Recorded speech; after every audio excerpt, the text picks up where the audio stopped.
Today we're going to go over the two most common types of training programming, block training and polarized training.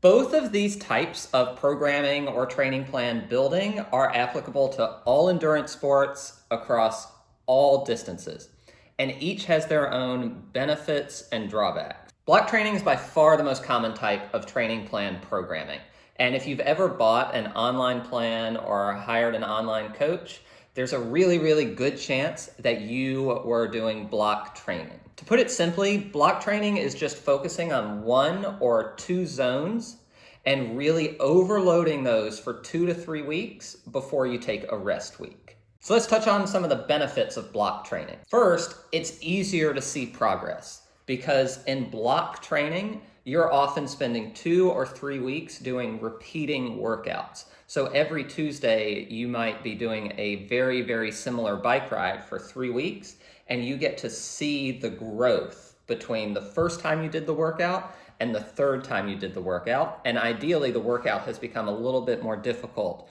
over the 2 or 3 weeks of block training. Number two, it's easy to visualize an entire season build. And we would commonly do this using what's called an annual training plan.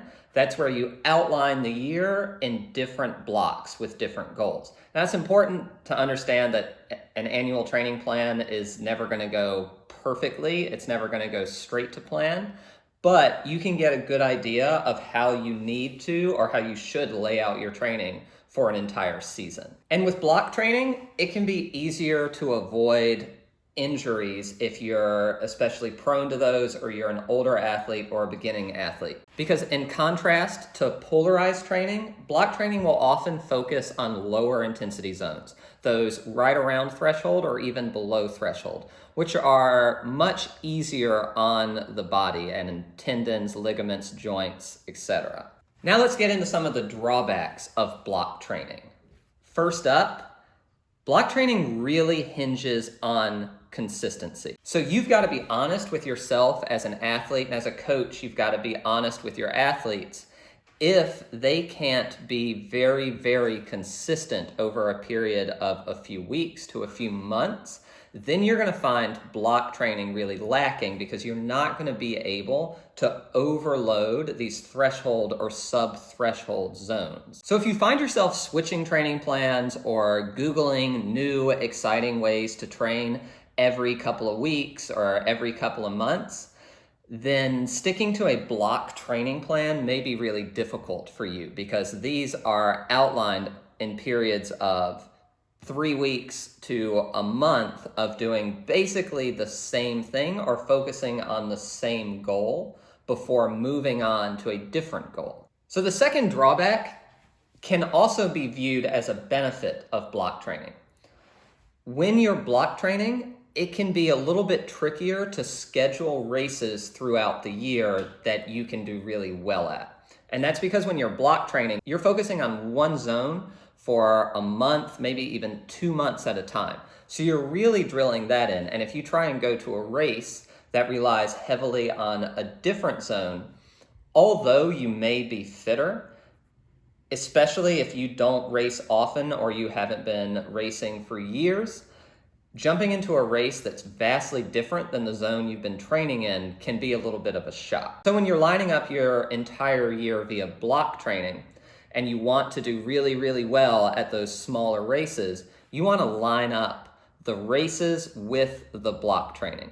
So if you've done a big block focusing on threshold or just over threshold work, you want to throw in a race where you're going to be spending a lot of time around threshold. But on the other hand, a benefit to block training, and we'll get into this more later, is that it allows you to line up the whole year or a few months to one big peak and one big build to a very important goal of yours so that you're the best on that day that you can be, while sacrificing some of the races leading up to it because you weren't specifically prepared for those. All right, let's get into polarized training. So polarized training has become more and more popular the last 10 or so years, with block training really dominating training types from the 80s to the early 2000s. Polarized training is basically hitting really, really high intensity, well above threshold, and really, really low intensity, so way below threshold, and hitting only those two zones and avoiding time spent around threshold. So you don't do very much training at all at threshold, or what is a lot of people's race pace, depending on the distance of race. You're either above it or below it. And this is often split up into an 80-20 method, meaning that about 80% of your workouts are low-end aerobic, so very chill, very easy, and 20% of your workouts are very high intensity. All right, some benefits of polarized training. The first big benefit touches on what we talked about as a drawback / benefit of block training. With polarized training, you are more likely to maintain consistent fitness. And that's because you're never avoiding doing very high intensity peak work to focus on a sub-threshold zone. So you tend to be able throughout the year to maintain a higher level of fitness. And polarized training is very, very popular amongst elite athletes who have a busy race schedule. For instance, an ITU triathlete or a professional cyclist who isn't focused on one grand tour, so that's the majority of professional cyclists, have a very busy race calendar where they need to be fit at a moment's notice to go race for their team, especially if you're not the star guy, because you don't really know your race schedule until shortly before it happens. And these athletes usually approach their season with polarized training. The second benefit may be a little controversial, but modern research has shown greater and quicker gains using a polarized approach versus training a lot around your lactic threshold. I'll link to one such study at the bottom, but of course this may not have super wide applications because it is limited. It's hard to get several hundred elite athletes to participate in a study that may or may not harm or help their training. The third benefit to polarized training has to do with your hormones. When we talk about training and hormone levels, there are two big hormones that we keep in mind: testosterone and cortisol. In general, we want an athlete to keep their testosterone high and their cortisone levels low. But with any stress, and this includes work stress, relationship stress, school stress, and also training stress, our body tends to produce higher levels of cortisol. And if we're getting overstressed, we start to decrease the amount of testosterone we're producing.